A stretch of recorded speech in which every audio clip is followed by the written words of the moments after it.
তো সকালের পরে আবার এই এখন আসলাম, অনেকটা ব্যস্ত আমরা দুজনেই, প্রচণ্ড ব্যস্ত। ওই যে তোমার দাদা ওখানে সালাড সাজাচ্ছে। আজকে তোমার সকালেই বললাম যে আমার বেস্ট ফ্রেন্ড আসছে, তো তার জন্য অলমোস্ট আমাদের রান্নাবাড়ি সমস্ত কমপ্লিট। তো কী রান্না করেছি চলো আগে তোমাদের সাথে সেটা শেয়ার করে নিই। সকাল থেকে উঠে মানে চলছে আমাদের, মা আমি ও মানে আমাদের তিনজনের চলছে সকাল থেকে। তো চলো কী কী রান্না করেছি তোমাদের সাথে শেয়ার করি। এখানে করেছি ডিম আলু দিয়ে বিরিয়ানি, আলু বিরিয়ানি এখানে ডিম দিয়ে হয়েছে। আর এখানে পাঁপড়টা ভাজবো। আর এখানে আছে, বাবা গরম কড়াইতে ঢাকনাটাও, এখানে আছে মাটন কষা, এখানে আছে আমসত্ত্ব খেজুর টমেটো দিয়ে পুরো চাটনি, আর এখানে আছে আমাদের গাছের পুদিনা পাতার চাটনি, এখানে হচ্ছে সালাড, তোমার দাদাই যে সালাডটা সাজাচ্ছে, আর মিষ্টি ফ্রিজে রাখা রয়েছে। এই হচ্ছে আমাদের আজকে প্রিপারেশান। তো কী হলো ব্যাপারটা, আলু বিরিয়ানি ডিম দিয়ে, ডিম আলু বিরিয়ানি, মাটন কষা, চাটনি, পাঁপড়, কালাকাঁদ। কিসে প্রচুর ঝাঁজ। এই সালাডটাকে একদম ফ্রিজে নিয়ে ঢুকিয়ে রাখো।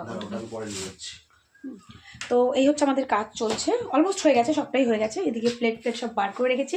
অ্যাকচুয়ালি তোমরা প্রত্যেকেই জানো যে গোলু আমার বান্ধবীর বাড়ি থেকেই নিয়ে আসা। তো গোলুর যে মা সে আসছে আমাদের বাড়িতে 10 দিন থাকবে। তো আমার বান্ধবী তাই ওকেই দিতে আসছে বাচ্চাটাকে, ওরা যাচ্ছে সিকিমে ঘুরতে, তো বাচ্চাটাকে কে রাখবে, তাই গোলুর মা আসছে 10 দিনের জন্য আমাদের বাড়ি ঘুরতে।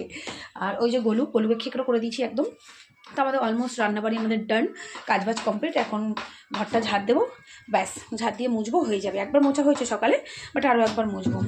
পাঁপড়টা ভাজি, দেখি স্যালাডটা, লঙ্কাটা কিন্তু এই হয়েছিল আমাদের গাছের লঙ্কা।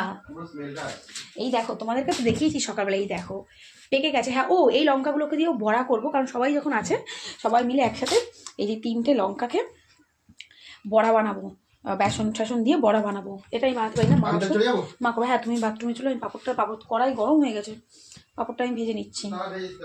ভেজে দেবে তাহলে ভাজো, এই যে এই ঝুড়িটার মধ্যে তোলো তাহলে ভেজে, ঠিক আছে? ওই তো ওইভাবেই তো গোটা গোটা আমি অর্ধেক করে দিলাম তো। হ্যাঁ হ্যাঁ, অসুবিধা হলে গ্যাসটা কমিয়ে নাও।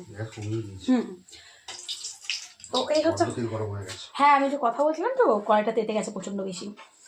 তো এই হচ্ছে আমাদের কাজবাজ অলমোস্ট ডান হয়ে গেছে সব কিছু।